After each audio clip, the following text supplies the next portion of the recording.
Hello and welcome. Kerry here I got my shirt on, Healing Humanity, Power of a Proper Human Diet. I got Aaron from the Kilby Life. How's it going, buddy? I'm doing well. Doing well. Man, it's nice to see you. I have been binging your content lately, your 60-day challenge you've been watching. My wife and I have been really enjoying it. I think I mentioned to you on the email. Yeah. I don't know what it is, but I think we have a similar sense of humor or something. My wife's like, this dude is just like you. His jokes and wandering around the house, like kind of mumbling to yourself and talking to yourself. I'm like, I'm there. I do it all the time. So I've been looking forward to chat with you. So you need counseling also, huh? Very much so. Yeah.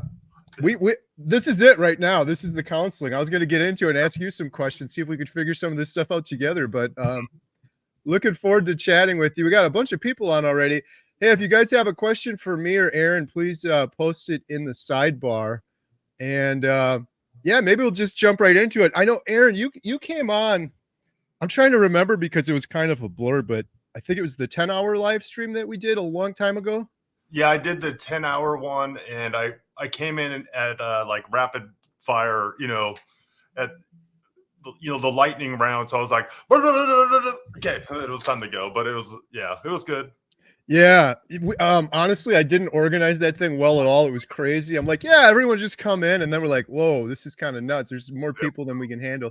Then we did the 24-hour one, which is a little bit more organized. But yeah, I was able to sit in chat and hang out that way, that one. So that was good. Good stuff. Aaron, I think I know the answer, but where are you from? I am originally from Washington State, Spokane, Washington, but I live in Ohio, Dayton, Ohio now. Yeah, my buddy Adam, who's helping me with this documentary, he lives here also. Yeah, you guys are like neighbors or something. He's same city. So all right. So yeah, I was looking forward to chatting with you more, learning more about your story. I've been watching a bunch of your videos.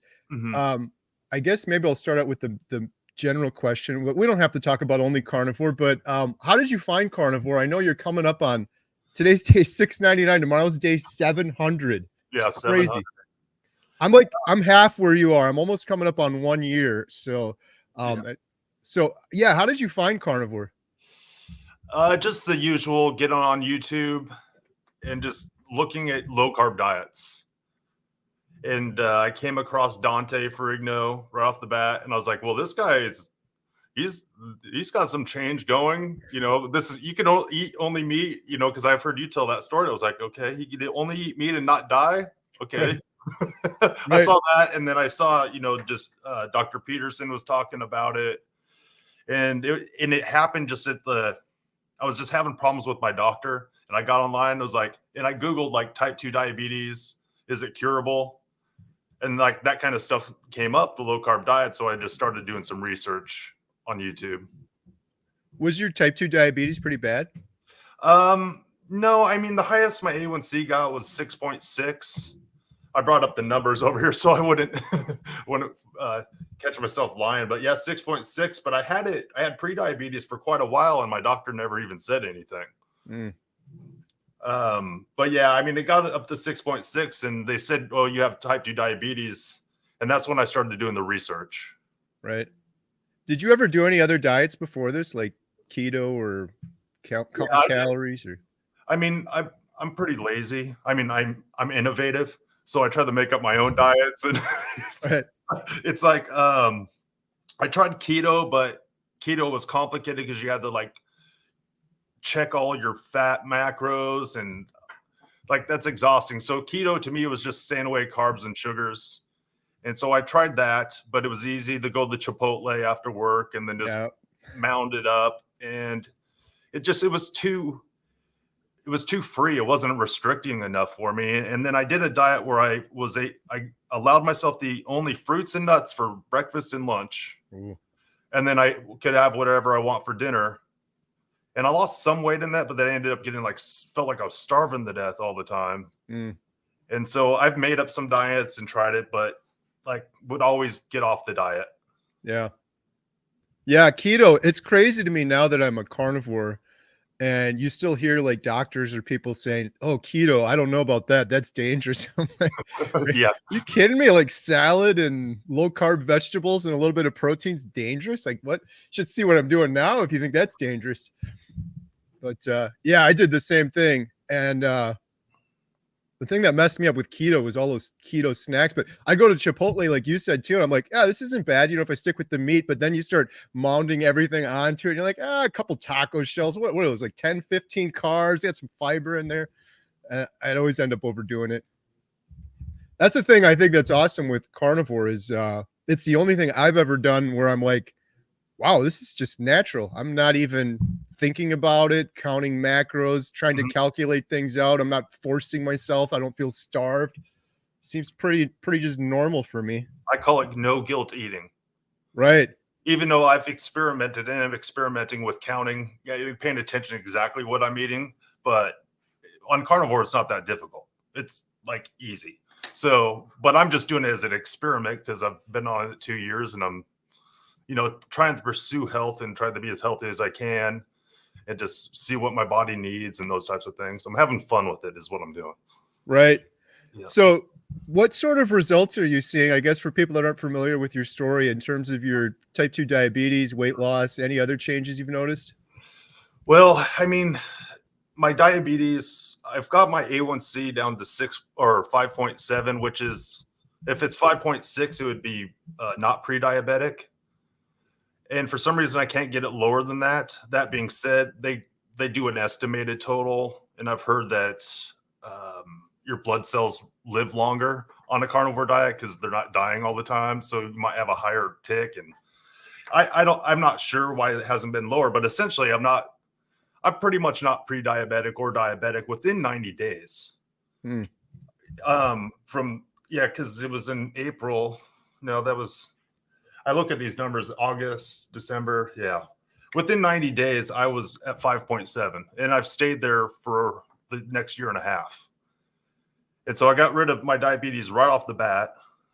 I snored like crazy. So I probably had sleep apnea. I wasn't like diagnosed with it or anything, but I was able to take care of that. I was able to have energy, the exercise. I'm almost up to 60 pounds total lost.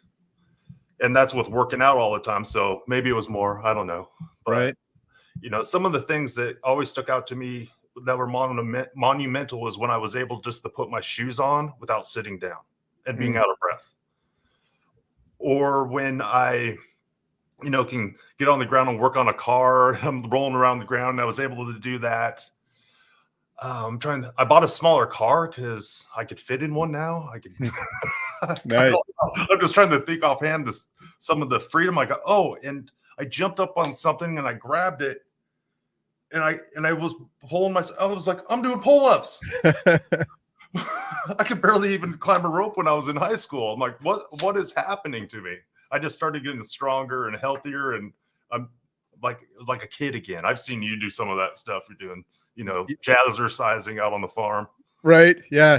Start getting stupid and start doing stunts and stuff like that. I saw you were, I don't remember when this video was, but you were carrying around a 35-pound weight. Okay. And you were like, yeah, I think at that time you had just lost it or something. You're like, oh, I was carrying, this is heavy. Oh, yeah. And that was on my body before. When you do it that way, you're like, wow, 60 pounds. That's almost 2 of those things. That's crazy when you think about it that way. Like, how many gallons of milk is that? Yeah. Someone on my channel the other day, they're like, oh, 60 pounds. That's 6 10-pound bowling balls you're not carrying around anymore. I'm like, wow, when you put it that way, that's pretty crazy. I mean, it's some days it seems like a huge feat. Like, it was just, I can't believe I did. And other days I'm like, it doesn't seem like a lot compared to some of the things I see people struggling with in life. I'm like, 60 pounds is nothing. Right. Compared to what some people struggle with. But it's also not nothing because I did it and I didn't think I could do it. I wanted to do it. I didn't know how to do it. And I finally did it. And I'm like, it's still blowing me away 2 years in. I mean, and I've lost weight before this, and it was the hardest thing I've ever had to do in my entire life. So now it's like, but when I lost it before, though, like years ago, I was always like, I have this one picture where my wife and we had lost a bunch of weight doing keto, and we were doing like P90X and exercising, and I wasn't as small, or I haven't lost as much as I did now, but I remember saying back then, I'm like, I'm never going to gain this weight back. And it was like 3 months later, gained it all back and then some, and just yo-yoed over and over again. But yeah, that's one of the things I was going to ask you, with you being on this thing for like 700 days. Does it get to a point where it seems like the human brain, we get to this point where things become normal and then we start taking it for granted? Yeah. And I don't, has that happened for you at all, where you're just like, yeah, this is just, I feel great. I could jump up and pull myself up like nothing, and that's your new normal now? It has become normal, but I still wrestle. And I've dipped my toe in out of it, but then it's like I pull it back out. It's like I don't even want to go there, because I don't want to go down that spiral like I've done on other diets before, where you get hungry and next thing you know, all that hard work that took you 6 months is done within a month or two. Yeah. I don't want to do that. But I've noticed on the carnivore diet, specifically when I was on this diet, I haven't been starving. I'm kind of hungry now because I'm kind of limited some of my food as an experiment, but I'm not starving and I'm not lacking nutrition. So I feel good. And then limiting it to just meat really, like, I think it like just gave me the discipline to pay attention to exactly what I was putting into my mouth. Because you like grab something, you're like, well, hold on, what are you doing? Why am I eating that? Where did that come from? So I challenged all my addictions and all my habits, and then I remember just going through life. I'm walking down, I'm feeling good, I'm running up hills, and then I see a commercial for Domino's, and I'm getting ticked off at the world. Like, that's not real food, man. Right. That's not food. That's doing nothing for you. Yeah. I ate a whole pizza. Cool. I crushed it. And then I feel like crap. I got diabetes. Now I'm eating like giant steaks. People think I'm going to die, but like literally I can outwork you. I don't get it. Something was wrong. So once you go through that, I feel like I can't go back. Right. Even if I want to, in my mind, it's like, dude, you can't. I can give up in my mind, but I can in real life. And I thought I was going to be healed within 30 days.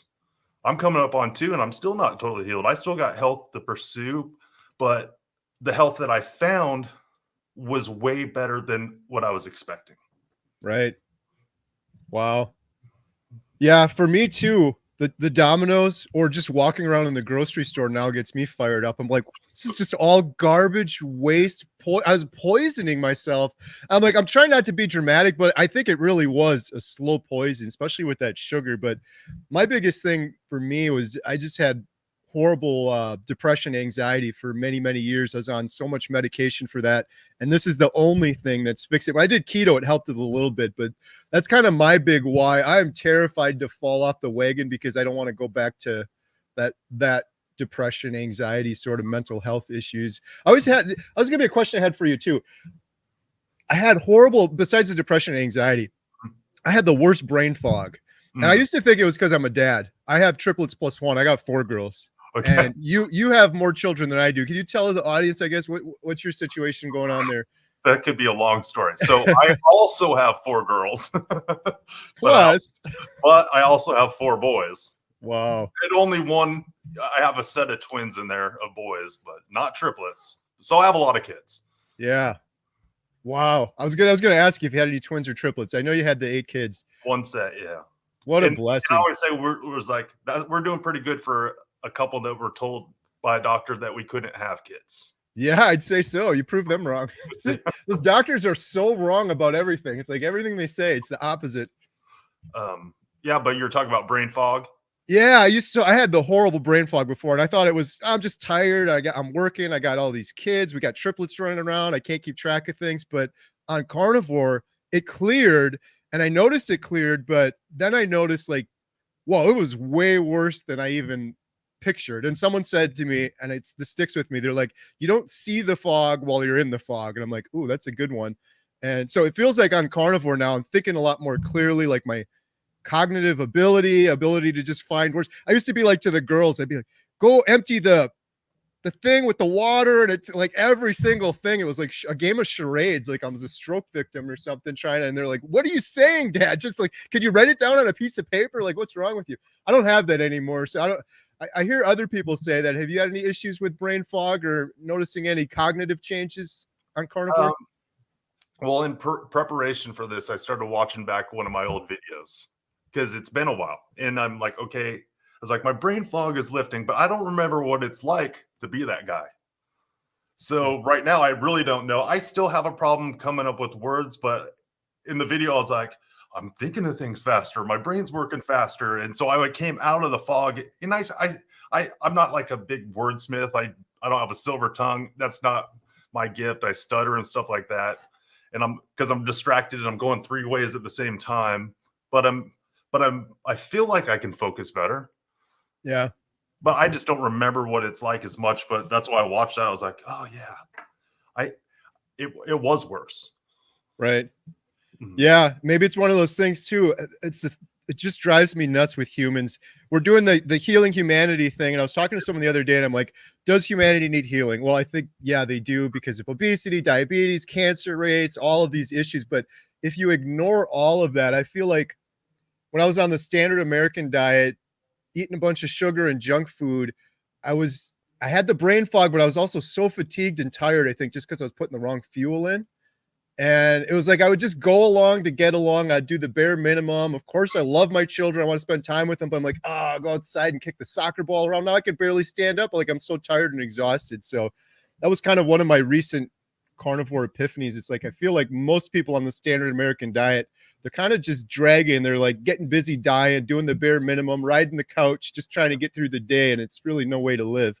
Yeah, my big epiphany with that was like, I thought I was getting old, but I was getting sick. And I'm still getting old. I'll be 46 this year, but it's like, but I'm stronger now than I was 10, 15 years ago. And my son's like, let's catch the ball. I'm like, I could do it. I injured my shoulder, but that's healing. But I was like, yeah. And it's like, challenge accepted. You think you're going to outwork me? Don't think so. Right. Come on, son. Let's go. And which is a beautiful thing.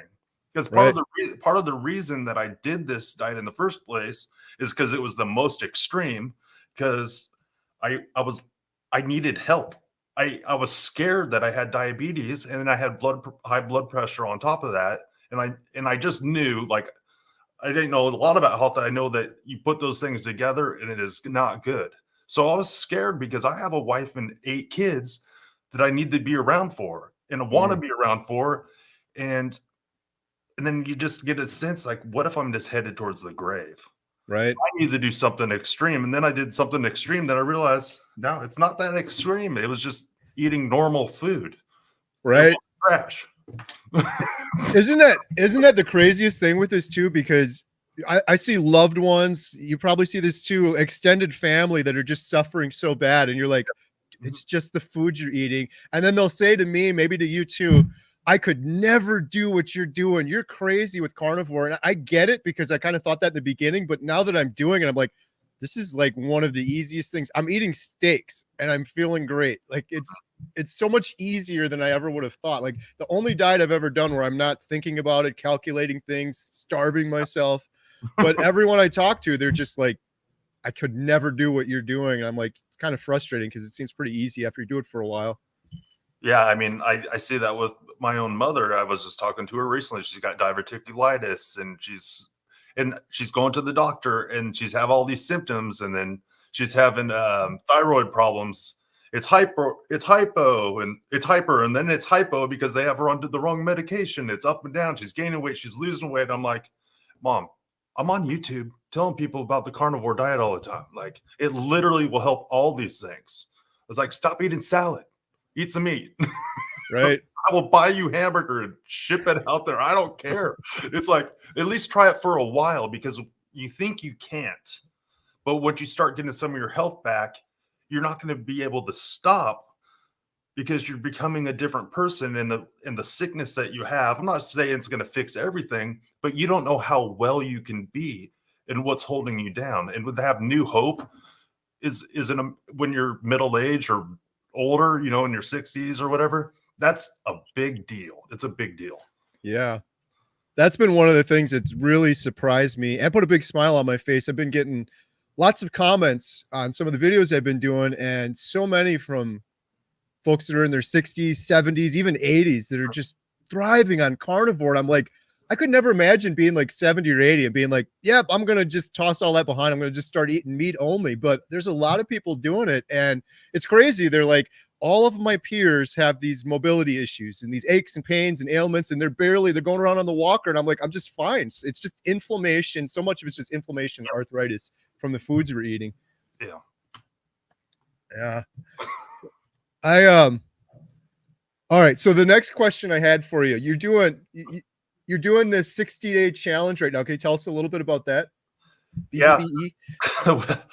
Last year I did a lion diet for 31 days, which I've done lion diet for like almost the first whole year I was on carnivore diet. I played around a little bit with some pork and seafood and stuff, but I did the 31 days. I'm like, what am I going to do this year? And I was like, I'll do lion diet for 31 days. And then right before I was like, never mind. Carnivore Quest is doing some challenge, beef, butter, bacon, eggs for 60 days. And so I'm just eating beef, butter, bacon, and eggs for 60 days. And then for me, I was like, I'm going to film what I'm eating every day.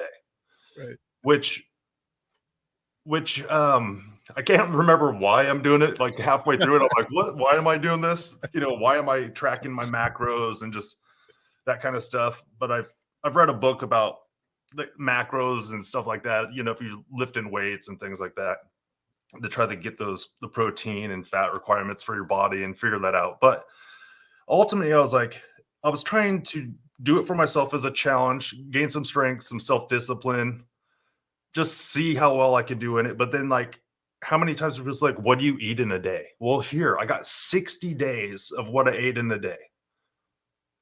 Right. So it's a tool for me just to send people, this is what I did in a day. This is how much I ate. And I'm looking at it, I'm like, I'm realizing, man, I eat a lot of food. Right. I can eat a lot of food to fuel my body. I'm like, I'm eating a lot and I'm still losing weight. I'm like, doesn't even make any sense. Right. Hey, just quick shout out too. If anyone's watching from my channel, I've got a link to Aaron's channel in the description. Go check it out. I've really been enjoying watching your 60-day challenge. It's funny how you say it, because I've done that too. Like, why am I doing this? The filming part of it, like, I totally feel for you. You're nearing the end of it, right? You got a couple days left. Yeah, I got 5 days 5 days. You're probably going to be celebrating like, I don't got to film this anymore, because a lot of people don't realize like it could take a lot of time filming it and editing it. You always do a good job too, because I see like you're editing it. There's not many pauses where there's any downtime. So you must spend a decent amount of time. My editing software does it automatically. So oh, nice.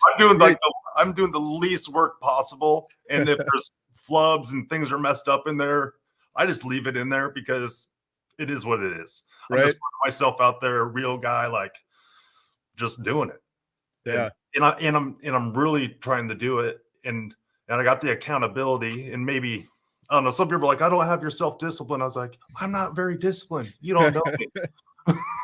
Like, if you know my whole story, no, it's been a lot of work to get here. I think a lot of carnivores are not self-disciplined, but everyone thinks they are, because I get that too. Oh, I couldn't do it. You're so strict. I couldn't do it. I'm like, I don't know. It's like, it's the not moderating thing or something. I'm either all in or I'm not in at all. Like, I'm not going to just kind of do carnivore and then do a little bit of something else. But yeah, I don't have any self-discipline. It's just. Well, I find that the way that you get self-discipline is that you wrestle through things. And so I'm literally wrestling on camera in front of people when I'm documenting my story. I'm wrestling. I'm telling you, like, every day I don't want to do it. I don't want to do it every day, but then I think, why don't you want to do it? Just because I don't want to. It doesn't mean I need anything else. It's just because I'm rebellious at heart. I want to fight against the system and the man. And I used to wear, whatever was the craziest metal shirt when I was a kid, and just like, it's part of my personality is fight back. But it's like, but I'm like, no. I'll just eat this food. It's good, nutritious food. Like, hey, let's go to the store and let's hoard some meat. Let's go. Right. Yeah. My wife, Jen, and I were watching. I saw a couple, like the beginning when you did the challenge, and then I didn't see a whole bunch, to be honest. And then, I don't know, like a week or two ago, we were watching one where you decided, I don't know if this was the first one, but you did the cold plunge outside in the snow. Was that the first? That was my first cold plunge ever. And I haven't been in it since. It was and the last Saturday. First and the last. It actually felt good afterwards, but man, Yeah, I was shaking, I was nervous, had all this anxiety, and I just hopped in there. And then I watched that video, and you're like, "That was hilarious." It's like, "I would not recommend." What? Yeah. I watched the video back, I'm like, "I'm such a wuss. Come on, I could have at least, like, pretended I was." Hey, you were not a wuss. I did. So my buddy Jeff, who we're filming for the documentary, he's going through stage 4 cancer. He's awesome. We went to visit him and film him, and he had this whole agenda for us. And he's like, "Oh, day 2, we're doing a cold plunge." I'm like, "We're doing a cold plunge?" Well, I didn't. I'm like, I'm. He's like, "Yeah, you're doing with. It's all paid for. Don't worry about it." I'm like, it's paid for. What are we talking about? Anyways, I did one with him. It was in a bathtub. It was pretty funny, Aaron. You would have liked this. I don't know, our dad humor or whatever, but I hadn't talked to my wife in like a day because we were just filming. And so I just randomly texted her an image of me and Jeff in a bathtub. And then she answered back. She's like, "You need to come home right away." And then I didn't answer her for like 4 hours after that. I got a big kick out of it. But that bathtub was like 50 degrees or something. Long story short, when I got back, my daughter Emma, who's doing carnivore with me, we're like, "Let's go do a cold plunge in the lake down the road." And we had a contest. Emma went in. She lasted like 2 minutes. I went in and I completely wussed out, like on camera. I'm like, "There's no way I'm making it 2 minutes. I'm out. I was like screaming and running out of the water. It was so cold. I think yours was closer to the coldness of the second one I went into because you had snow going outside and everything. I was in a 50-degree bathtub that earlier time, but so Yeah, it's just one of those things. People do it. You get sold on it. Do I need to do it? Probably not. But I have a high stress life. With my job and having kids. That's one thing. He's like, "You need to stop your stress." I'm like, "Well, I got 8 kids, 14 and below. My life, like, yes, I know I would need to get rid of stress. Like, will this help me with stress?" right. Like, I'm trying all the stuff that you should do that help with stress, exercise, prayer, just all these things. And it's like cold plunge. Let's try this. But I don't like cold. Right. So first time and last time. It was pretty awesome though. Your kids went in afterwards. Oh yeah. That was pretty cool. Yeah. So, hey, there you go. Lead by example. Right? Yeah. I didn't really do the same thing. In my case, my daughter went in first. I kind of messed that one up. I'm gonna try it again. I'm gonna try to just get past that mental barrier. Yeah. Yeah. It's almost harder the second time. Here's my excuse too for the second one. Don't do this, Aaron. The second one was a lake and I just jumped in. And there's actually some really good advice online not to do that because you could go into shock and like exactly. So I was kind of foolish. And when I jumped into, my feet sunk into the mud, like a foot into the mud, and they were kind of like suctioned in there. So then I panicked too. So I was just, I completely babied out on that one. But my argument was if I went first, I thought my daughter Emma would be like, "I'm not going at all." We were both going to go at the same time, but we're like, someone should hold the camera and someone should be out of the water in case one of us starts drowning. But fair enough. Yeah, I don't have any plans for any more cold plunges anytime soon. But So speaking of like your kids and your family, are you the only carnivore? You got anyone else on board with you, or how's that going? That's been fun. I've changed my entire family's life. Now they don't eat strict or anything, but my wife has done multiple challenges. She did carnivore for 30 days and then got off, did 30 days, another one. And then she did like lion diet strictly for elimination diet. And my wife has lost 60 pounds. Wow. And she's mostly eating beef and cabbage right now.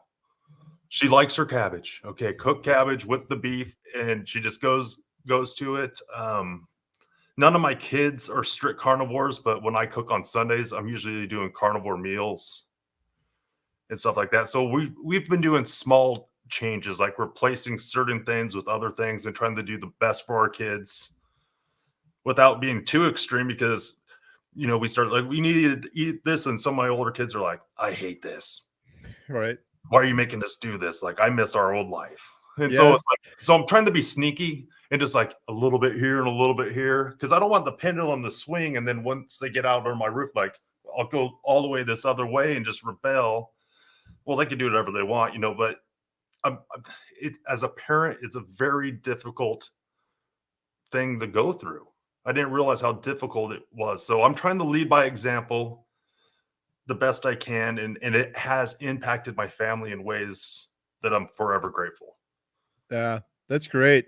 Mhm. It's so tough. I ran into the same thing with my kids. My daughter Emma's pretty strict carnivore. The other ones have tested. One of them said similar, I kind of to your thoughts was one of them said to me, she's like, well, when you were my age, you didn't have to eat all this. You could just do whatever you wanted to. And I'm like, true. Yeah. But yeah, I'm trying to do the same thing, baby, sort of take baby steps because yeah, you push them too far. And I worry too, they're going to move out and they're going to be like, let's switch everything that we just learned. My thing is, it's good that they're getting this as kind of a tool. They could definitely see what it's done for me. And if they ever get, God forbid, depression, anxiety, or some of those other things, they have it sort of as a tool in their toolbox. But my other daughter's pretty much keto. So yeah, they're all experimenting. Even at just keto, they're eating way better than they Yeah. were before, for sure. So, And I like that it's a tool also. right. So 700 days, that's crazy. What are some, if you could go back like to the beginning, is there any advice you'd give yourself? Like, man, if I only I would have known what I know now, if I could tell my former self.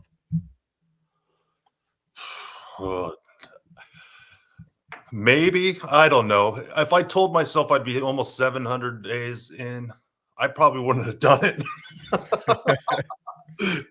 Just the way I was thinking then, because I thought I was going to be healed way quicker and just be able to go back to like eating what a normal person would eat in moderation. Because I had his mindset as like I looked at food as a certain way, but now I look at food differently. Mhm. I don't know. Just, hey, it's going to be hard. It's going to be hard work, Right. but you'll find the motivation and the hope along the way. So just don't give up. Right. Just don't give up. And so I'm telling myself that now, but I don't know. That's a tough question because I'm scared what I would tell myself. What keeps you going? You're doing all of these videos, Mhm. definitely inspiring a lot of people, but what keeps you so passionate to keep not only doing this for yourself, but documenting it and sharing it for other people? Well, I fell into it accidentally because I filmed just my family, the things we did as like be a good dad. I picture myself as an 80s dad with a camcorder, like, hey, let's film the kids, put the camera in their face. We'll love these memories when we look back Right. at them. And then I just started to share my story because I was like, I'll just document this. And then I came out with that first video of my 90-day video, and people watched it and it resonated. I'm like, and it just resonated with me as like, man, like I don't want to give up on myself. I don't want to give up on these people that are rooting for me, and it's all these people that are like suffering and just having a hard time. They're like, well, this is encouraging, or this is my story. I've learned this, and I just haven't given up. It's one of good accountability for me, but it's also just a way for me to give back. Right. And in me just sharing my story, it's not a burden. Most of Right. the time. Sometimes it feels like it is, but I don't know. Sometimes I ask myself, why am I still doing it? Right. Why am I still doing it? Because it's a lot of extra effort. I don't have to do it, but it just my life has been changed that much that I'm hoping other people will just kind of hold on to it and see where they're going to go. Yeah. And I was saying this in a video the other day. If I can inspire someone to take one step and they see hope or change in their life through a carnivore diet or whatever, they don't need me anymore. They're just going to go on their way. Right. Because they take that one step, they get some hope, they get some healing. Listen, I'm just in your way. You're going to surpass me. You're done. You don't need me. But if I just want to see people take those steps and then go. And the next thing you know, it's like, yeah, you inspired me a year ago and I lost all this weight. I was like, what? And then literally this happened in my life. I go to the church and I have a friend I've known for 15 years. And we went to a small church together. Now we're in a bigger church. And I rarely see him. And I walked up and I was like, dude, I was like, you lost a bunch of weight. He's like, yeah.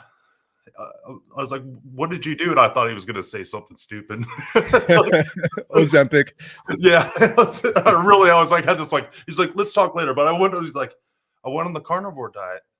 I'm like, you went on the carnivore diet and you didn't tell me? Like, yeah, I wanted to surprise you. Wow. And I saw him. I was like, are you kidding me? You've been on the carnivore diet for what, 4 or 5 months? You lost all this weight. I'm like, he's doing better than ever. And I'm like, I inspired my friend. Wow. And he hid it from me. He hid it from me to show me. And I was like, that is one of the coolest things. So when stuff like that happens, it's hard. I'm a different person now. Yeah. That's why. I guess that was long-winded, but just no, it's a great answer. I was going to say too, if you ever get discouraged, just start sorting through all of your comments you're getting, because I've seen comments on your videos too of how you're inspiring people. Yeah. And think of all the people that aren't leaving comments. Like your friend didn't even tell you. There's people out there that watched your video months ago. They don't even remember who you are, but now they've lost a bunch of weight and that one guy change your life forever. That one guy that looks like Chris Pratt, right? Yeah. You get that call. What was his name? Yeah. That's crazy. It's kind of interesting you say that. My younger sister, it's weird with me. Like, my mom started carnivore way back when I first started, like a month after. She's still carnivore. My stepdad is. They've lost a bunch of weight. They absolutely love Dr. Chafee. They have a book, and he didn't even write it. Someone wrote it, and they acted like it was Dr. Chafee, and they were like posting it on Instagram. And I'm like, that's not even his book. But yeah, they don't care about their son too much. They like Bill Knott out in Alaska. They like Dr. Chafee. But my older sister started, and she was doing really good. And then, long story short, my younger sister, same story as you. I don't know necessarily because of me, but I was like 5 months into it. She told me she was doing carnivore. I was like, why didn't you tell me before? Like, what is going on? She's like, I didn't know if I'd stick to it, so I didn't really kind of want to tell you. But it's crazy how it spreads like that too. So the guy that you got inspired, he's probably going to inspire 3 or 4 other people, and then they're going to go inspire 3 or 4 other people. It's like a crazy ripple effect. Yeah, I hope so. Yeah. I mean, the people that are suffering, like I see people look healthy and stuff, but I see a lot of people that are suffering. Like, just try it, man. Yeah. What do you got to lose?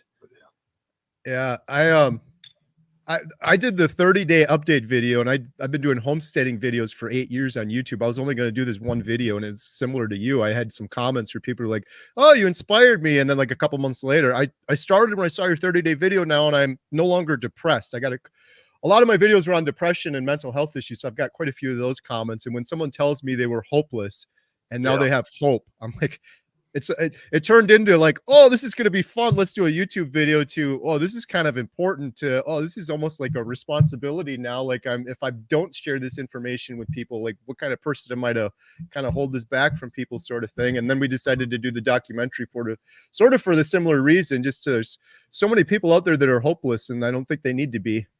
Yeah. I mean, I've dealt with depression. I've heard your story and listened to you talk about your depression. Like, I don't think it wasn't that dark for me, but I'm kind of up and down. I'm like always up and down, but going on the carnivore diet, like, smoothed me out. Yeah. It's like, maybe there's a little bit of ups and downs there, but it was nothing like before. Right. And my wife told me that, so I'm not just making that up. So she attests to it. Right. It's true. Yeah. Yeah, it's I always show people, oh, this is kind of crazy, but these were all my meds. Yeah. For everything, but most of those were for depression, anxiety, and none of them helped. That was that was 10 years. So like, let's try this one. Let's up this dosage. But man, the research is coming out on it now too. I'm so fortunate and blessed. I had Dr. Ed on. She's a Harvard trained psychiatrist. She just recently launched this book, Change Your Diet, Change Your Mind. It's incredible. Some of the stories in here, not even just depression, people with soldiers coming back with PTSD, people with schizophrenia, like some severe mental issues. But she's got all the science in this book. It's just, I told her, I'm like, if I would have had this, I'm like, why didn't you write this 20 years ago? Like, what the heck? If I would have just had this, all the answers I was looking for are in that book right there. But yeah, I was thinking about that earlier too. Like, what took me so long? I remember when I first started the diet, I was like, man, why did I wait so long? Why did it take so long for me to find this? I wish I would have did this when I was younger. Yeah. But whenever I think that's, I don't want to say it's foolish thinking, but you can't go back anyway. So you found it when you needed to find it. and now just run with it. Just Yeah. it's never too late. Yeah.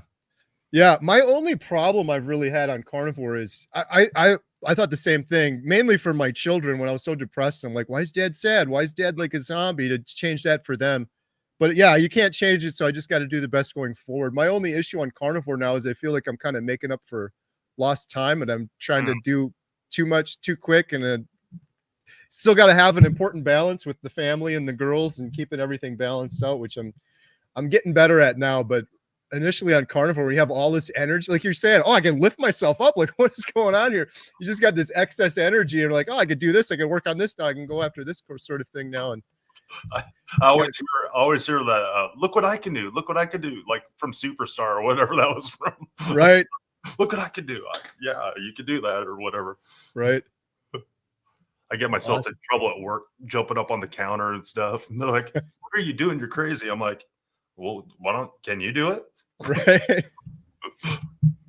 That was, I did a video, I think 3 months into carnivore. We got like this gazebo thing outside. I used to go out there and I'd have these resistance bands. I would just, that's it.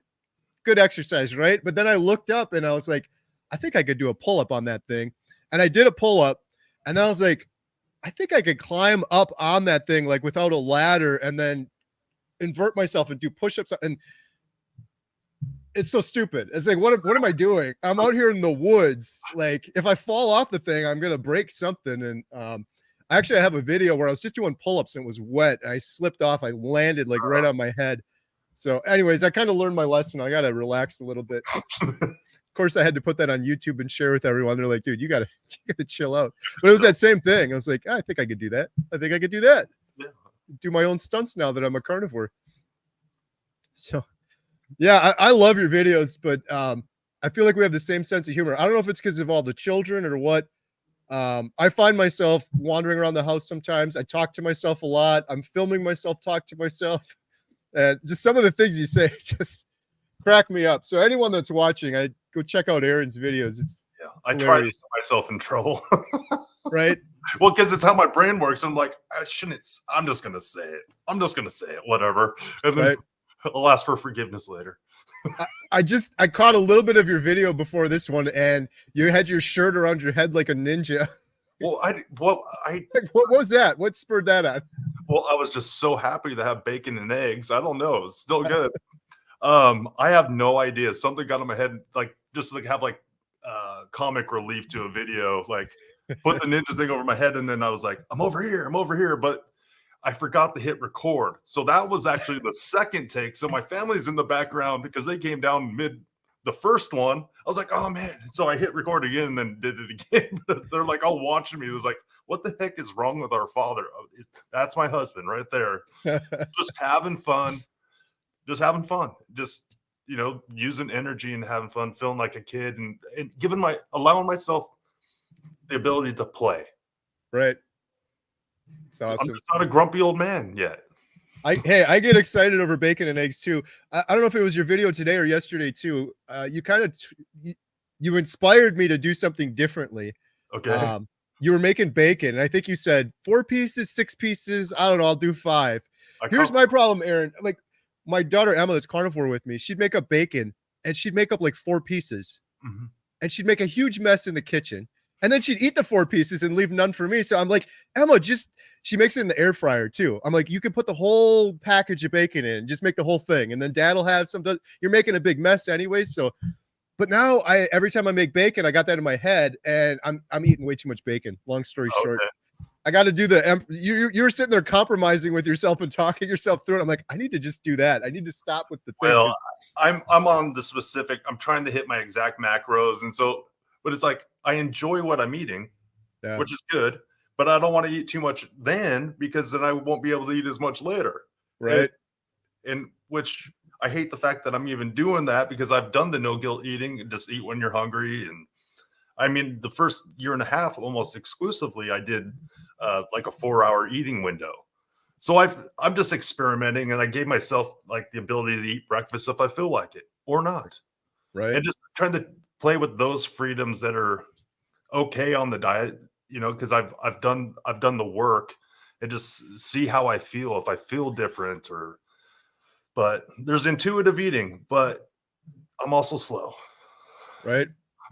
So in the 700 days, have you had just like a very memorable, incredible carnivore meal that you think back to or you want to recreate ever? Or is it just food is food kind of thing?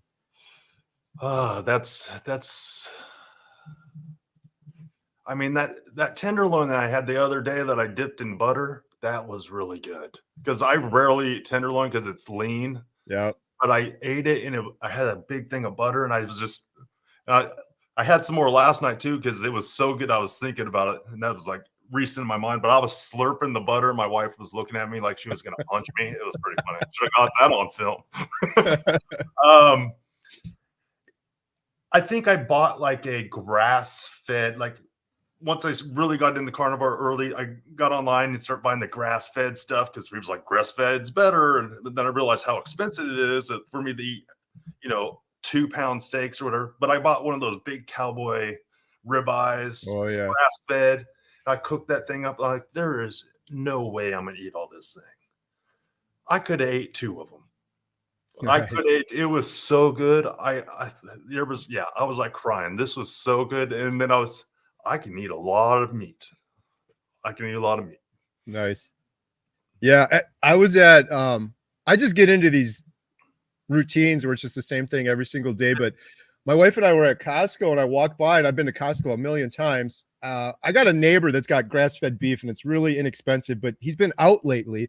So if I'm at Costco, I'll get something. But I was at Costco and I walked by and they weren't tomahawk steaks, but they looked there was basically a ribeye, but it didn't have the long tomahawk, but it was huge. It was 7 pounds for 2 of these. So they were 3.5 pounds each. And I'm like, I've never seen this here before. And I'm giving all these excuses in my head. I'm like, well, if we went out to eat for dinner on date night, I'd pay this. And I ended up buying them and making them. And oh my goodness, it was a mistake because I'm like, I can't afford to be buying these steaks every single time. And I had to slow smoke it in the smoker for like a couple hours because it was so thick. I mean, it was like this thick. Nice. That was the most memorable That one. that is actually what I'm going to celebrate the end of this challenge with. Is I'm going to get a big bone, whatever the tomahawk from Costco. They better not be out, man. Right? I'd never seen them there before. Like I've gotten ribeyes from Costco, I've gotten strip steaks, but this was like legit, and it was soft. Maybe they're testing it out or what. I was almost like, man, I should get another package of these and throw them in the freezer because this might not ever have a chance to get these again. I really think I guess it's not the most memorable meal, but the thing that I think really impacted me and helped me be very like stricter on my diet was my sous vide machine because I was able to just like grab 3 steaks, throw them in the machine, eat it if I wanted, and then they were just there. It was easy. I knew the food was ready. It was like I didn't have to think about food and like the food like decision fatigue. Right. It really helped me just put that to the side when my mind, like, what do I need to eat? It's already taken care of. I don't need to think about it. I don't need to wrestle. But also being like on a carnivore diet, like I could be out in a situation and not be tempted as much because I'm not that. I could be hungry, but I'm not hungry because I'm not lacking nutrition. Right. I'm not like depleted, like going on diets and then being depleted, not getting adequate nutrition, and then feeling like trash and hungry. It's a whole different level of hunger. Yeah. Yeah, I know what you're saying about not having to think about things. I used to get from Costco, I'd get like a 5-pack of strip steaks. I'd have a lot of butter with them, but I would smoke them all up on Monday.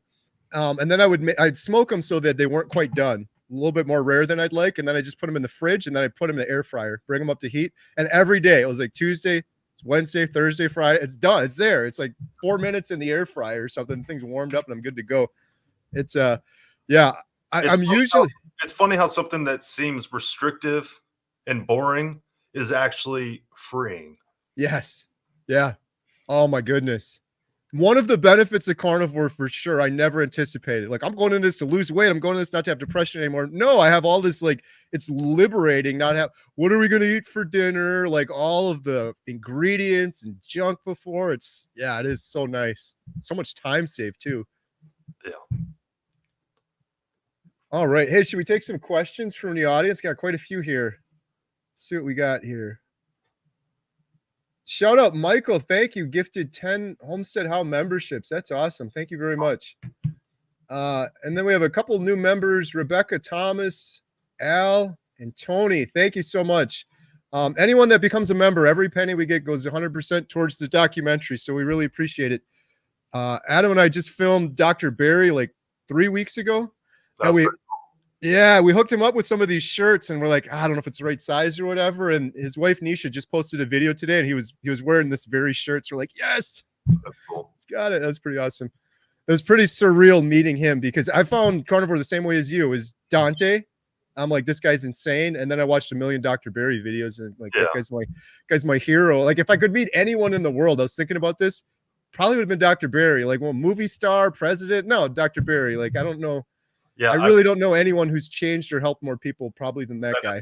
Everyone's always like, have you ever heard of Dr. Ken Barry? I was like, yes, I have a tattoo of him. Okay. I got the tattoo. Right. All right. Let's see here. We got some questions. Did anyone else just feel hungry constantly on the standard American diet? I felt hungry like 30 minutes after every meal. 100%. Yeah. Yeah. That's the sugar. That's the sugar. You get up in the morning and they tell you breakfast is the most important meal of the day, and you'd have some cereal full of sugar, and then an hour later, half hour later, you're hungry again. Even when I used to try to eat good on the standard American diet, I'll have an apple. Well, what does it turn into in your body? It turns into sugar, and you're hungry. You're eating a granola bar a half an hour later, and a half an hour later, and then all day you're eating. Just snacking constantly, trying to curb that appetite. Yeah. That's why one of the arguments I get, oh, must be nice, Mr. Rich Guy on carnivore. I could never afford to do that. I'm like, if you did the honest math, like what you're eating on the standard American diet every half hour, every hour, every 2 hours, I don't do any of that. No snacks, no Starbucks, no dessert, no beer, no going out to restaurants, none of that stuff. So if you do the true math, it's not that bad. No. Question. I've been on the carnivore meal plan for 6 weeks. I don't find myself hungry. How many times do you eat a day? I eat right now as many times as I want to. Well, it would be 3 max, unless I take a road trip and then I have bacon to chew on when I'm going down the road. Just purse bacon. Yeah, purse bacon. Yeah, my merce bacon. I don't find myself hungry. Well, you're not hungry because you got the nutrition you needed. Finally, you will get hungry again, but I would say it depends. For me, it depends on you. Like how you feel. Eat when you're hungry, and then when you're not hungry, then don't eat. Make it that simple. Yeah. Then Yep. Yeah. Speaking of Ken Barry, I love how he says it. Just eat till you're comfortably full, and then that's it. Don't overcomplicate it. I eat twice a day right now, but I always tell people too that ask me that, it's like, if you would have asked me a couple months ago, or you asked me a month from now, it's probably going to be a different answer. I did Lion Diet for 60 days, and I was doing 1 meal a day. But for me now, I eat breakfast, usually bacon and eggs, usually way too much bacon. And then around 1 o'clock, I eat again, some ground beef patties or a steak or something. So that's usually it for me. Unless I'm hungry later. Sometimes I'll throw some chicken wings in the air fryer or something if I'm getting a craving later. But well, here's a question. Zach Smith, does anyone know if it's okay for dogs to be on this diet too? Well, dogs don't need as much fat as humans do. And but yes, it is good. I watched a video today from Carnivore Soldier, just randomly. Yes. He's grinding whole chicken thighs with the bones, and he has a whole video on it of like how to feed your dog just that. Because I have a dog that I'm thinking about switching to carnivore, because I buy the food and it says it has rice on it, and it irritates me. Oh, so, like if it's not good for me, it's my dog's a carnivore. Right? Yes. So yes, 100%.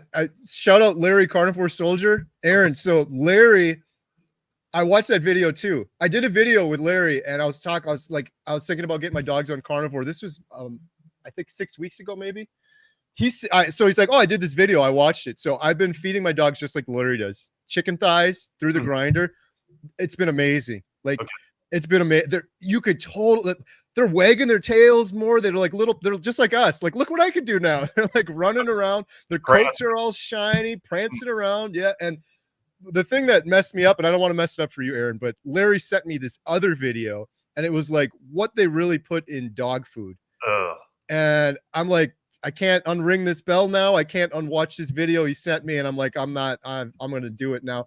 And the crazy thing that I learned, and Larry said this to me, and I was like, it's kind of the argument against carnivore. Oh, Mr. Rich Guy, how you going to do this? It's comparable, if not cheaper, if you're getting like a medium kind of price dog food, which sounds crazy to me. Like the chicken thighs I got for my dog the first time, they were like 70 cents a pound or something. We stocked up. And it seems like it's such a big pain, but if you have, it is a pain unless you get a meat grinder. I have a meat grinder, and we've gotten it down now. We've been doing it for 6 weeks. The last time Jen and the girls and I did it, we're like, we're going to just go crazy now, because that's the biggest pain in the butt, is getting everything out and making this huge mess. So we're like, let's just do a ton of it in one day. And we got a chest freezer in the garage, and we just filled that thing up, and like, we're good to go for probably like 45 days now. We just bring them out. Dogs eat it. They absolutely love it. And yeah, no more dry dog food. So I have a guy that I've been coaching that switched his dog to carnivore recently, who was a much older dog, and he said, he's like, my dog's like dying, and he switched to carnivore. He's like, it's like a whole new dog. Wow. Just yeah. After they go through the transition period where they get diarrhea constantly. Yeah. But I've been really. I saw that video today because I saw it popped up. I was like, I need to look into this, because it's been on my list. Right. Because it changed my life, and I know the dog. Well, because you go to the store and you buy the dog food, and then you look at the specialty section over here for the obese dogs. Right. They need all these specialty foods because you fed them this crappy dog food.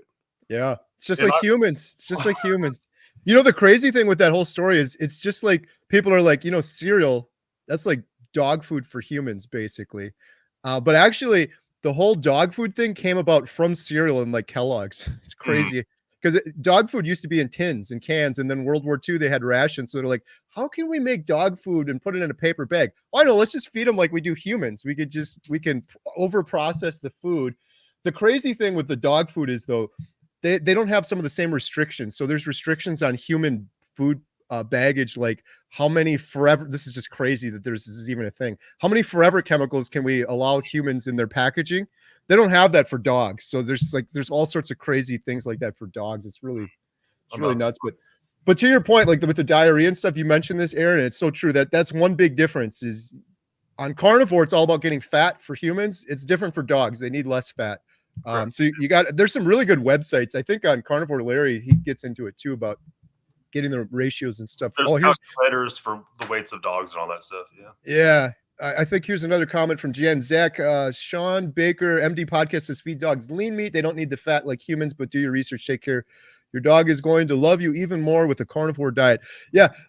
Someone said to me too, they're like, aren't you going to cook the food? And I was like, well, if you really think about it, like, a dog in the wild, is it going to catch a squirrel and then start a fire and then cook the squirrel? It's like, no, it's just going to eat it, bones and all. It's going to eat everything. It's so weird how we get so far away from things. My dog would catch the squirrel, then have no idea what to do with it. Right. Yeah. Kill it and just set it by the door. Look what I did.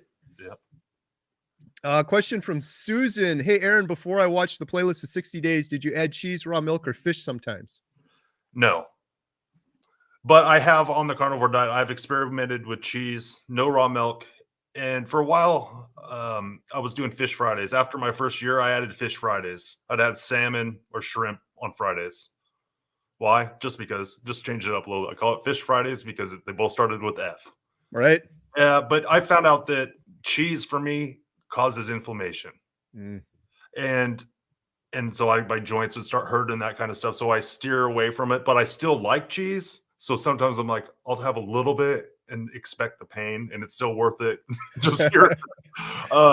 Calculated risk. Yeah, it's just, but I really have had to just cut it out because I realized it's not that worth it. And then I was telling my mom about it. She said, oh yeah, when you're a kid, you're lactose intolerant. Like you couldn't eat the formula and all this stuff. Like you're allergic to cheese. I'm like, thanks for telling me now that I'm 45 years old. Right. I didn't know this. So come on, Mom. I'm sitting here suffering all these years, and it's because I'm allergic to cheese.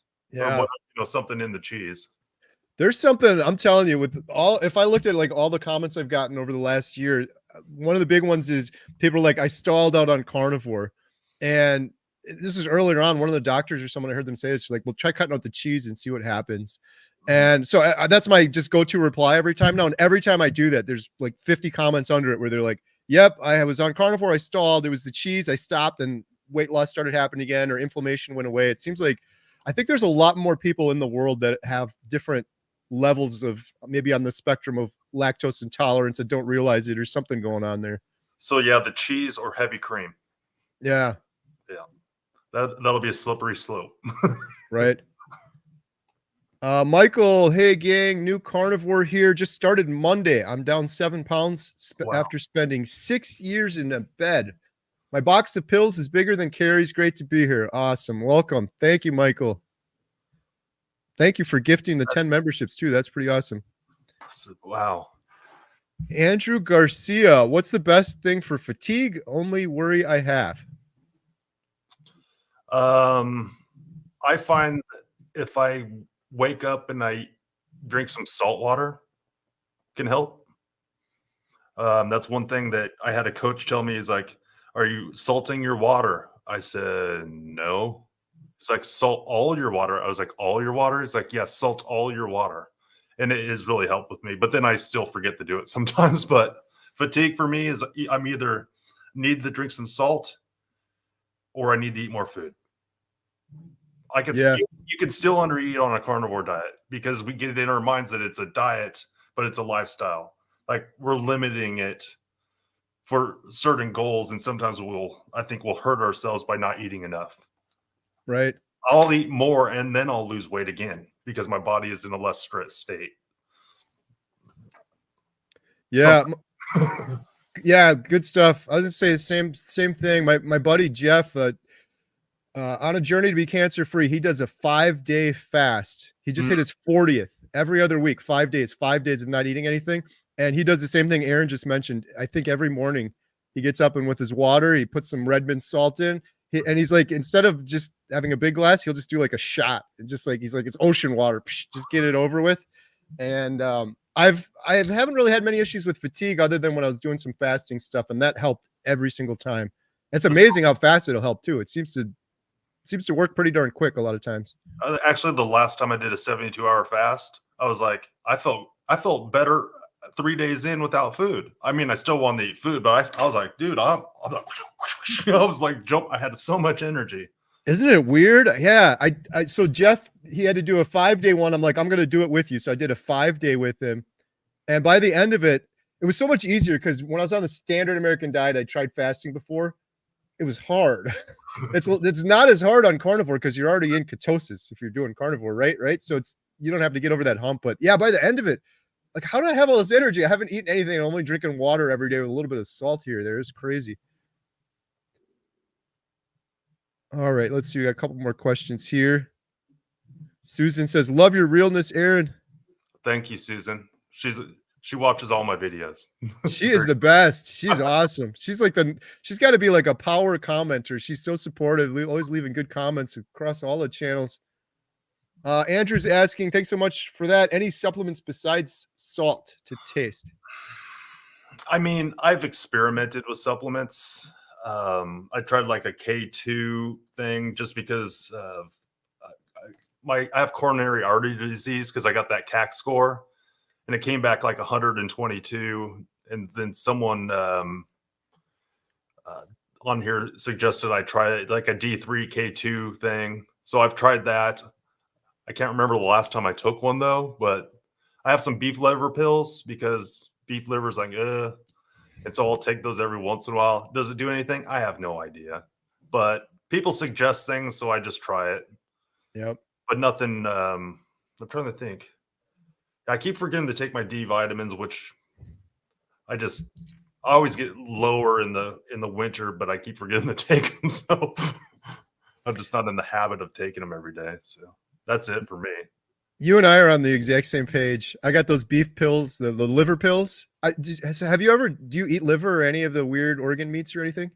I've had liver. I don't hate it as much as I used to when I was younger, but it's still, yeah, there's something about it. It's like, just gets me sometimes. So I've never cooked it. I had it once. A company sent me some burgers that were mixed up with it, and that was really good. I didn't have Yeah. to think about it.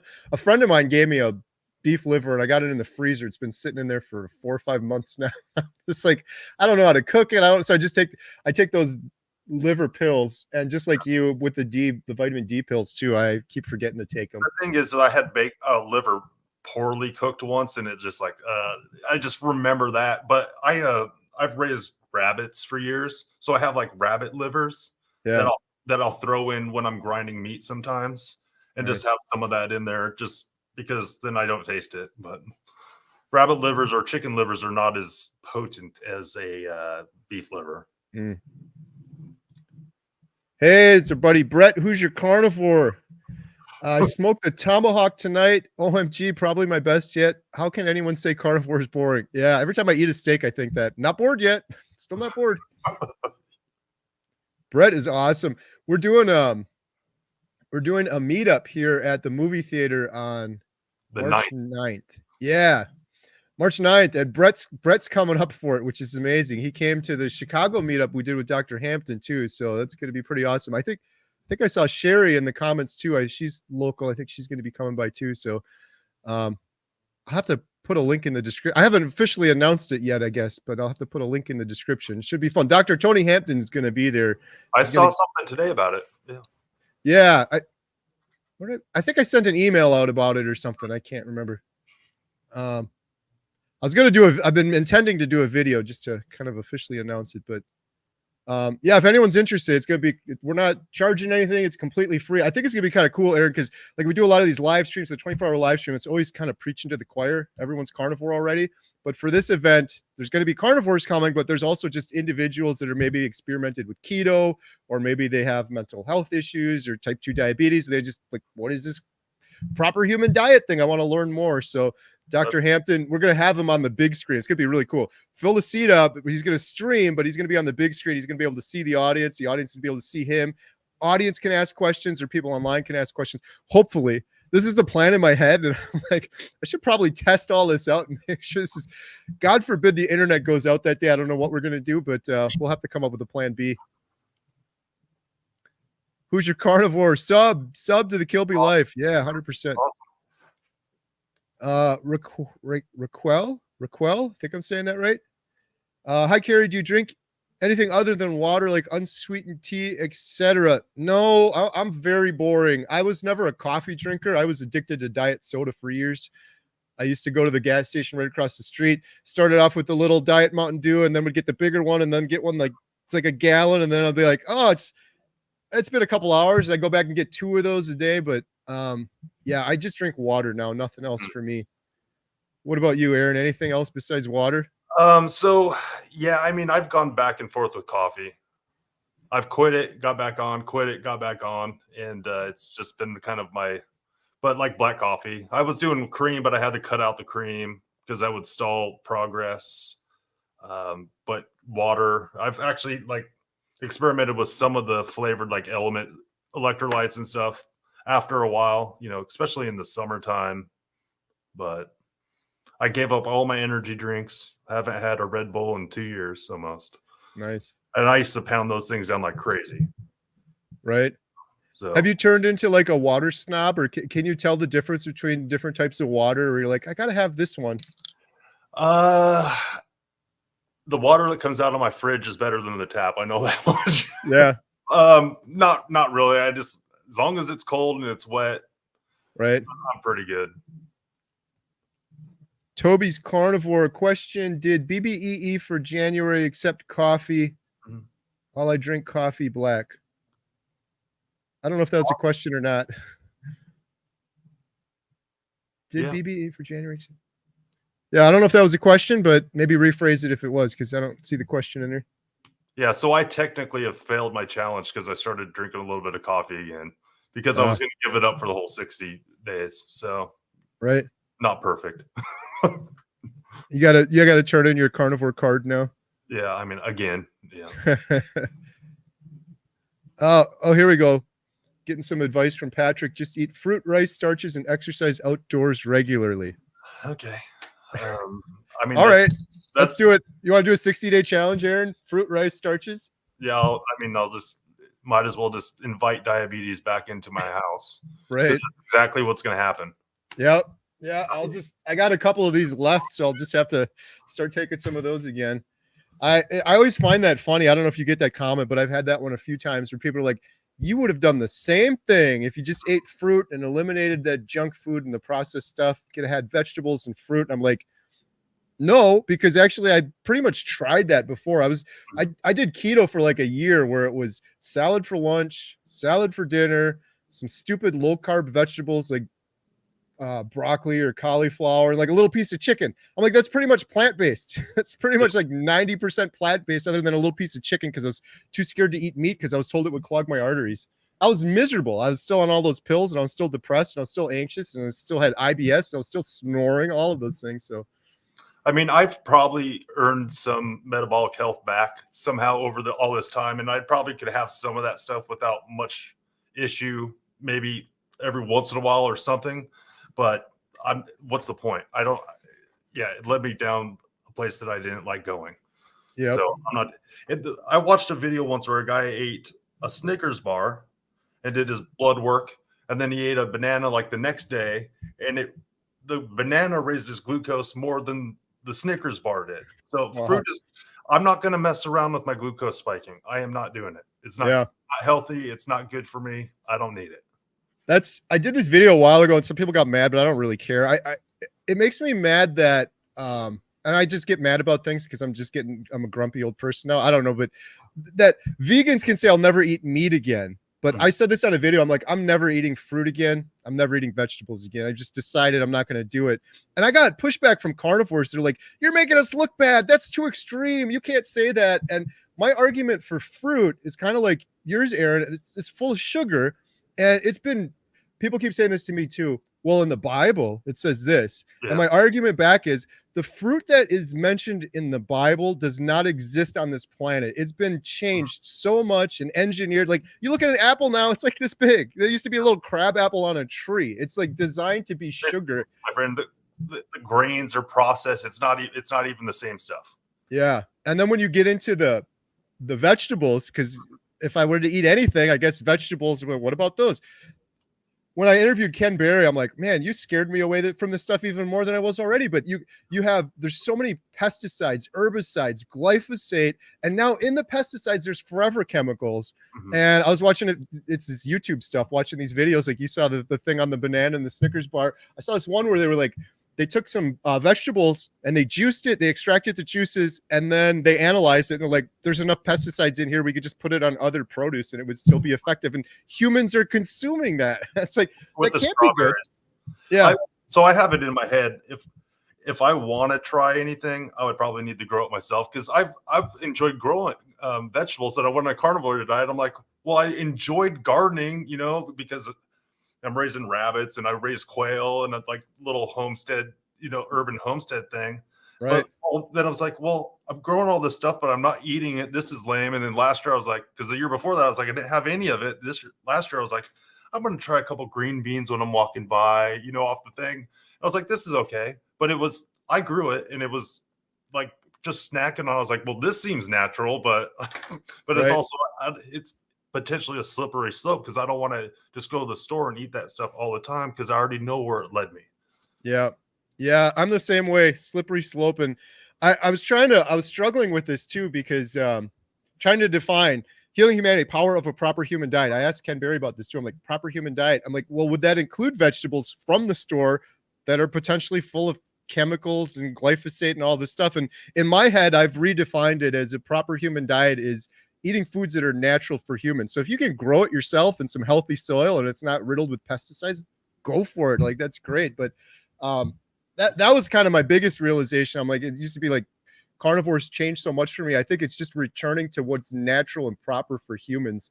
I think we've gotten so far away from what is natural, mainly with the foods we're eating, but everything else we're doing, it's like humanity's just getting sicker and sicker the further away we're getting from natural. And I think that a big part of it that gets a complete pass is produce, fruits and vegetables that have all these chemicals in them. And we're just like, I'm sure it's fine. I sprinkled some water on it under the sink. It's got to be fine. I'm like, it's inside the fruit. It's inside the interior. Is that So yeah, I mean, I agree with the exercise outdoors regularly. yeah, It's we'll good try that one. Good. go for a walk or whatever. It doesn't have to be crazy. Get Yeah. some sun on your face at least. Yes, 100%. You look better tan. Right. Hey, it's Bob Pop Eater. I had a bottle of Evian, and it's actually had a sweet taste compared to filter. Yeah, that's what I was saying about the water snob thing. I've noticed that too. When you get like one of these, what is it, the Fiji water or Fuji water or Evian, I can feel like I could taste the difference now. Probably because it's all I do is drink water. But yeah, I don't know. My tap water seems to be the best with some ice on it. I want for nothing more. Okay, it looks like we got one more question here from Brett. What was your biggest struggle starting carnivore, and how did you get past it? What was my biggest struggle? I guess not finding it sooner. I don't know. My biggest struggle. That's tough. I'm just trying to think what is really my biggest struggle. I don't know. Just I wasted a lot of time. Yeah. Just not knowing very much about food and nutrition and health and all that kind of stuff. I didn't know any of it. I just went with the flow. And I guess I beat myself up for that. And I guess that's been a struggle. But once I got on the diet, after I was a couple weeks in, I already felt the benefit. There was like, then what happened I kept like, oh crap, I'm not going to be able to stop this. And after my 90-day challenge, I was like, I'm not going to be able to stop this. And so I kind of was like, oh no. I was like, what have I done? It's like you go up to a cliff and you jump off into the lake and you're like, okay, I'm thinking while I'm falling still. This is not what I expected. There's too much time here. It's like, but there's no going back. And just that, for me, that was the scariest and the biggest struggle, just coming to the realization that my life is forever have to be changed. Right. I can't just do it for a short time and just put a Band-Aid on it. I have to change all the way down to the foundation of how I think and what I eat. Yeah. Yeah. You're like, whoa, this changes everything from this point forward. Yeah. I guess for me, the biggest struggle starting carnivore, how'd you get past it? This is what I always tell people that are just starting. The first like week or two while you're getting adapted and you're getting over that sugar addiction, that is tough. And I always tell people, like, please don't think that this is carnivore forever. That's just you getting over that sugar addiction. Once you get over that, oh my goodness, it's so much nicer. I don't have that anymore at all. I don't walk past a piece of candy or a birthday cake or something. I'm like, I'm fine. I don't have that anymore. But that first week or two while you're adapting can be really tough for people.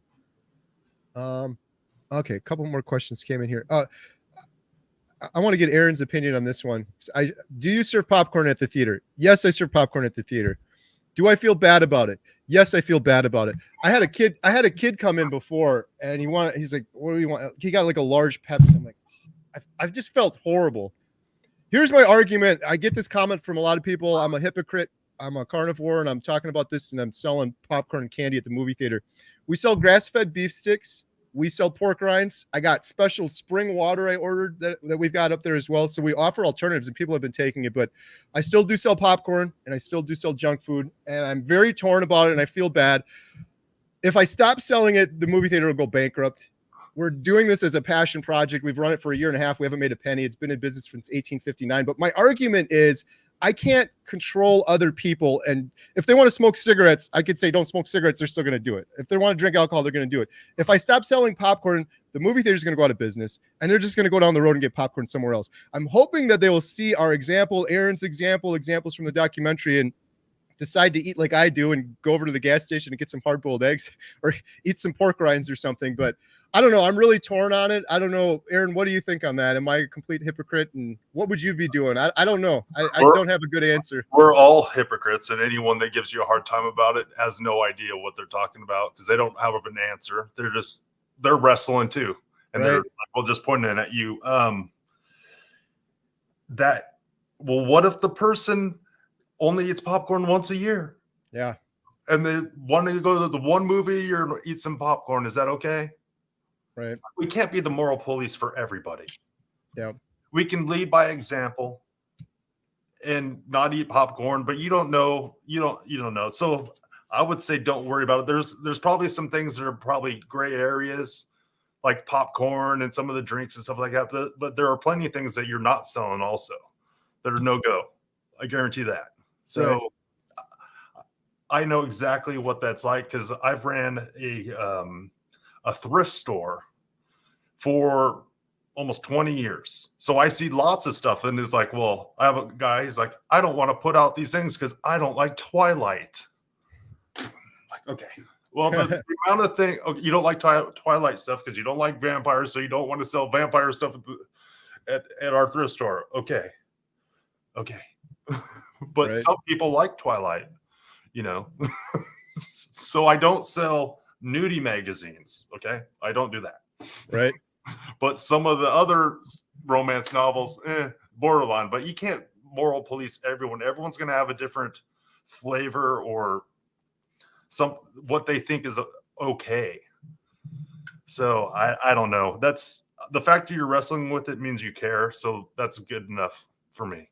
Yeah. I'm hoping we can get to some day where we don't sell it anymore and we just have carnivore. Well, that's the problem though, is there's no carnivore snacks. So it's a real kind of conundrum. I heard Dr. Barry say this once, and I go back to Dr. Barry for everything. He's like, you can't change other people. Yeah. That's so true. Like, I've got family members that are suffering so bad. And I'm like, just eat this meat, just do this. They're never going to do it. But some of them have decided to change because they saw my example. So I'm putting my example out there. I'm putting YouTube videos out there. I'm doing a documentary. Hopefully they will follow my example. And like I said, it will literally close the movie theater down, and they're just going to go to the next. They're just going to go down the road and get popcorn. They have to decide themselves. I don't want to eat popcorn anymore. That's their decision. So, yeah, I mean, it's like I like Coke. No, I like Pepsi. I like Coke. I like Pepsi. Like, you can tell someone, if you drink Pepsi, I will give you $100 million and all your dreams will come true. I don't drink Pepsi. I only drink Coke. Like, okay, well then you do you and I'll do me, and we'll just live in harmony. You can't please everybody. Right. Yeah, there are carnivore snacks that are expensive. Yeah, we looked into that too. There was like carnivore crisps, I think. This stuff was like, it was like $30-$40 a bag. Like this bag, I'm like, that's not gonna work out. And I don't know, but we do have grass-fed beef sticks that are really clean if you're doing keto. I don't eat them because they've got some spices in them, and I'll lose my carnivore card. I don't want to lose my carnivore card, but they're pretty darn good. We got pork rinds that are carnivore approved. So, yeah. As you guys could tell, though, I definitely am torn about it for sure. So, some alternatives. Oh, and put in a butcher shop. That'd be good. Right. I've been thinking about bacon though. I'm like, so when we have the meetup, the whole nothing's going to be in there except grass-fed beef sticks and pork rinds. I'm like, can we do bacon? I'd have to get like a weird health license or something. The government will have a say in all that. It's like, oh, it should be this easy. Like, no, it's not, because that food is like good for you, and regulate it. Some of Bill Knott's ribeye wrapped bacon in the air fryer. Oh, that'd be good. Yeah, I just always think beef jerky. I've make my own beef jerky with just salt and beef, and to me, it's the most amazing thing ever. Just it doesn't need to be fancy. Yeah. Oh, but my taste will change too. Yeah, I wonder that too, because like everything I eat now, I'm like, oh, it's so good. Every steak, every meat, everything. I'm like, oh, the bacon's incredible. I almost wonder if my tastes are completely different. Someone else eats it and they're like, huh? I don't care though. It works for me. I'll just keep doing it. Aaron, have you ever had oxalate dumping? I think so. I call it the boogeyman because it's like this little mystery thing that's in your joints and your body. And if you don't eat oxalates, you're going to have oxalate dumping and be in pain. I don't understand. I know Sally Norton knows a ton of it, but I just call it the boogeyman because I think I have, but I'm not sure, because I still get joint pain from sometimes. And so I don't know. And they say, like, what do? You just have to, it'll last in your system for 10 years sometimes, or eat a little piece of dark chocolate every day to like give yourself a little bit of oxalate so that you don't dump. I've heard all these things about it. And so I'm not sure. And I call it the boogeyman. Right. Because I don't know enough. I have no idea. People are scared of it. Some people swear that it's happening, and I just don't know. Yeah, same thing for me too.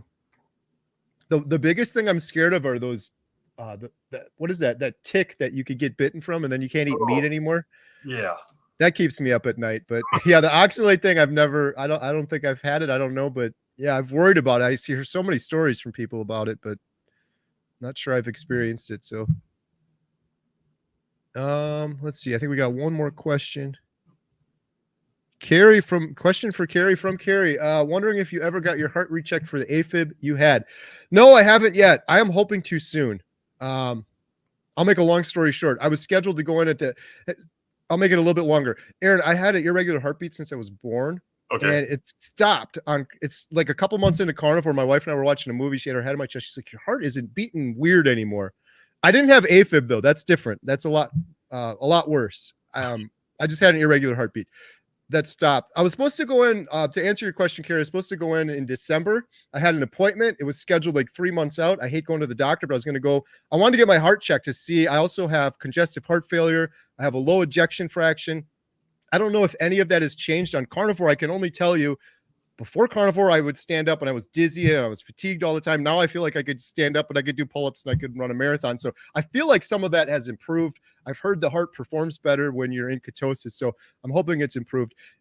I'm so mad about this. I went into the doctor for the scheduled appointment that was like 3 months out. And I got there and they're like, oh, he's not here now. We tried calling you. We couldn't get a hold of you. We rescheduled it for January 4th or something. And I'm self-employed. So we literally pay thousands of dollars. And just going from the end of December to January 4th is like, I have to pay for the whole thing out of pocket because I don't have the deductible med anymore. So I haven't gone in yet. I've been procrastinating, but my wife Jen has been searching around and try to change our insurance up. I'm hoping it's I don't need to go in. I feel incredible. So it's like, if it was like, oh, I need surgery or something, of course I would go in. It's just more so I could know, but I really do want to know, but then I don't want to spend $4,000 to just find out like, yeah, dude, you're doing great. Your heartbeat's fine. And that's going to probably be what they say. So I'll definitely let you guys know if I go in there and get it checked out. In any case, I hope to go in and get a bunch of blood work done, which I'm not doing through my doctor. I'm doing through a separate lab. So I'll be sharing that. What about you, Aaron? Have you done any blood work or tests or anything like that? And Man, I've been through the ringer. So yeah. I'm one of those people that as soon as I went on the carnivore diet, my cholesterol went up like over 500. Yeah. And so I'm like, what am I supposed to do? Because they're like, you are going to die. And I'm like, well, I feel great. I've never felt better. Your cholesterol's high. You're going to die. But hey, I don't have diabetes. And my triglycerides are way down. And my HDL is going up. And all these other markers. And they're like, you need a statin. You're going to die. And so Dr. Barry, hey, these are my numbers. He's like, just continue what you're doing. You're fine. It's like, are you sure? But I've been wrestling with it this whole time because, and then I went and got a CAC score. Then I got a little bit of coronary artery disease. And I'm like, oh, look, you're going to die. And it's like, well, I guarantee that's from eating poorly and drinking and smoking for years. You know, I haven't smoked in 20 years, but, and, you know, I was a wild young man. I was very wild. And I lived on the streets for a brief time also, but it's like, yes, I've got some tests done and I've had to wrestle through a lot of this stuff. It hasn't been all perfect. So I'm fighting like conventional wisdom when it comes to the specifically LDL cholesterol. Right. And I wish it would just be 200 and well, that's high and you're gonna no, it's like 500. So right. Well, and now they have these studies coming out. So it's like, God, it's so hard. You got to be your own sort of researcher and figure this stuff out yourself. I think I know more than my doctor does about it because at this point I challenged my doctor and I've looked for other doctors. I'm having a hard time. My doctor thinks I'm an idiot. Okay. But I'm challenging what he's saying and I'm trying not to give up on him. But he's like, he sees a threshold, then he recommends the medication.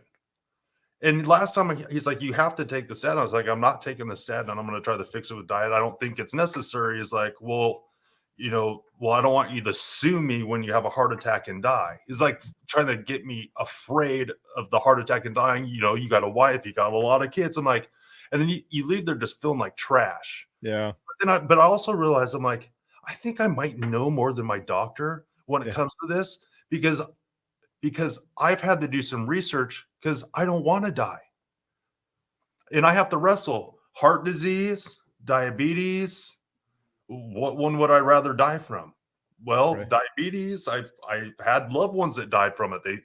When I started this diet, one of my friends lost a toe like a week later. I'm like, if that's not a sign, because he had an A1C of 12. I didn't even know what an A1C was, but now I feel like I know more than my doctor about these things because I'm paying attention, I'm wrestling, I'm watching things on YouTube, and I'm fighting for my health. That's what I was saying. I took a step of faith, and now I'm running with it.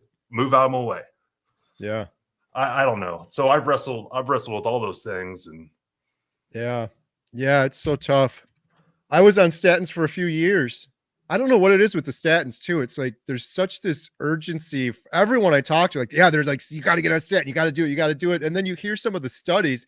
Obviously, there's different levels depending on what you have, but just someone like minorly over it. I think what was it? Dr. Chafee was talking about this study, or Dr. Barry, where yeah, if you take a statin every single day for like, I'm gonna screw this up, whatever he said, but it was something like this. I'm misquoting him, but you take it for every day for 30 years and you don't miss one time, it'll extend your life by 5 days. yeah, that was on Joe Rogan. I heard it's like I thought it What? was like 4 or 5 days. You're like, and Joe Rogan said, "What if those were just really good days, though, man?" Right. Yeah. 5 days. And that's like, my dad's been on these things forever. He's trying to get off them. He's like, he has all these side effects from them. So it's like 30 years of side effects for potentially 5 days. And those are the known side effects he has. I'm like, what about the unknown side effects? There's always these unknown downstream effects you don't realize till after the fact, or interactions with other medication you're taking for And 5 days. and they're known to cause type 2 diabetes and Alzheimer's. Yeah.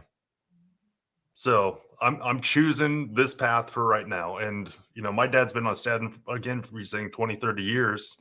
I'm just like, I'm just not doing it. Yeah.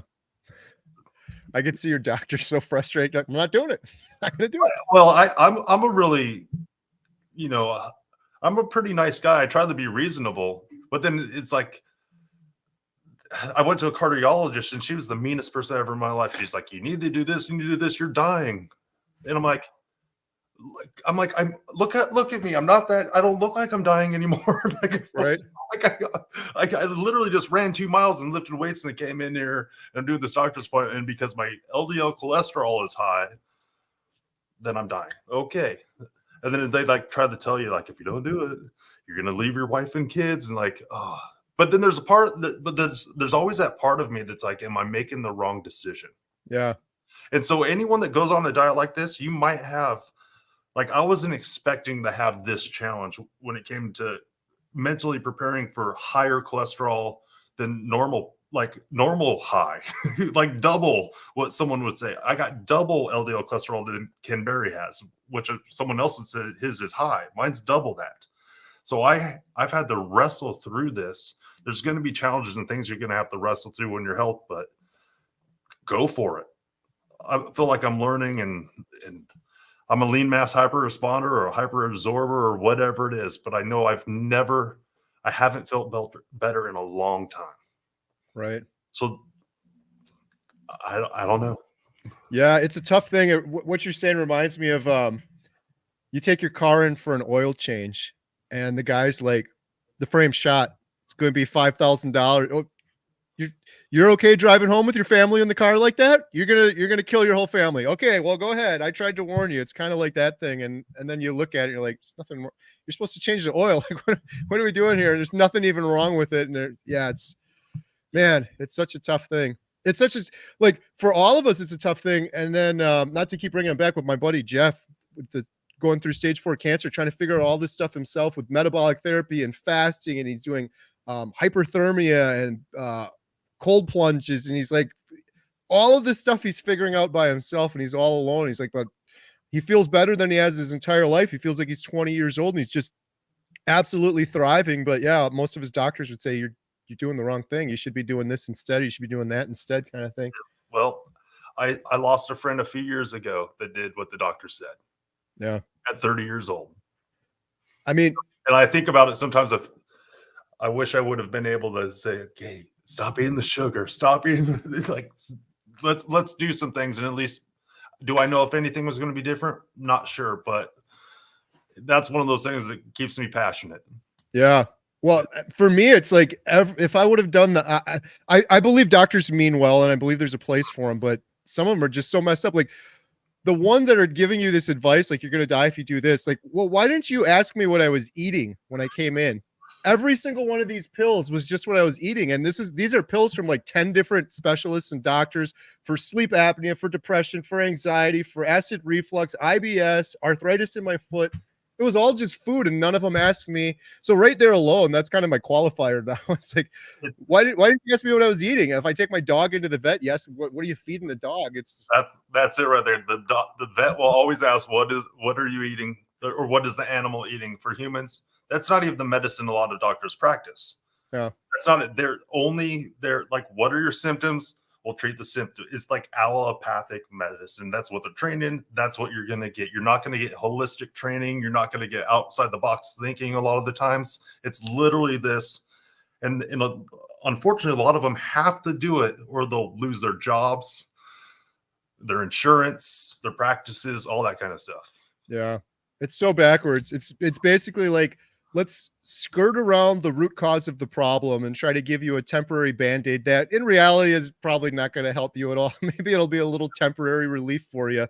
But that was the thing with the documentary. Someone said, like, if you could get one message across at the end or change one thing, that would be it. It's like, if you're going into the hospital or the doctor, it's probably your nutrition. You should be thinking about what you were eating. And your doctor's not going to help you with that. Most of the time, your doctor's not going to help you with that. Yeah. Wow. All right, man. This has been great. We're already at an hour and a half. Let's see if I got any other questions. Are you okay now? So I didn't even realize we were going this long. I don't know how much time you had, Aaron. Well, I'm good. Okay. I think we got all the questions. So, huge shout out, Aaron. Thank you so much for doing this. This is great. I love what you're doing. I love your channel. Again, anyone watching from my channel, link in the description below for Aaron's channel. Go subscribe. Trust me, you'll thank me. It's been a lot of fun. Do you have anything else you want to mention or shout out? Well, I mean, if they're disappointed, it's not your fault. It's my fault. Right. Blame him if you don't like it. I mean, I'm just humbled and just thankful that you asked me to come on here and that you were watching the videos. And some days I'm just wrestling. Is it worth it? If it's not worth it. But I know it's worth it. You know, I've experienced life change, and I remember I just watched this again. I just wrote it down. I didn't know what I needed to do, but I knew I had to do something. It was burning inside of me as a husband, as a father, just a human being. I have to do something. And I did not know what to do. I didn't know who to turn to for help. I didn't know what to do.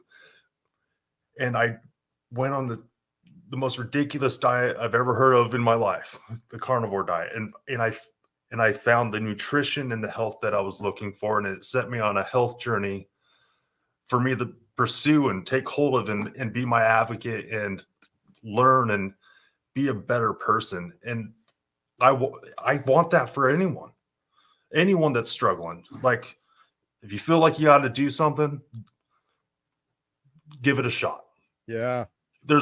It has helped me, and you find your own way, take that step. And yeah, I did something, and I think I'm going to live.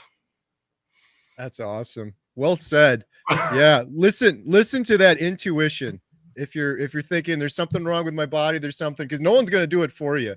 That's one of the things. There's people out there that are like, can you help me? Like, what do I got? It's like, you got to make that decision. It's a hard decision for people to make, but you got to take control of things, use your own two hands. But yeah, it starts with listening to that intuition. You know, there's something wrong and you got to do something about it. Yeah. They're shouting out Dave Feldman and Nick Norwitz, all that stuff. I have to watch that stuff.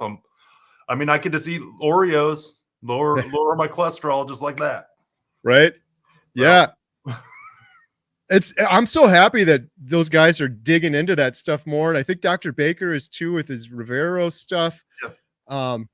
Good stuff. Hopefully there's a lot more of that. That's one of the biggest arguments against carnivore. Oh, why aren't there more studies? Because if you do what Aaron does, and you just eat meat and you get healthy, there's no money to be made, and studies cost millions of dollars, and they're usually biased, and they're usually funded by a pharmaceutical or a cereal company or something. There's not a lot of money to be made on carnivore, but some people are digging into these things more and finding stuff out for us. So it's promising.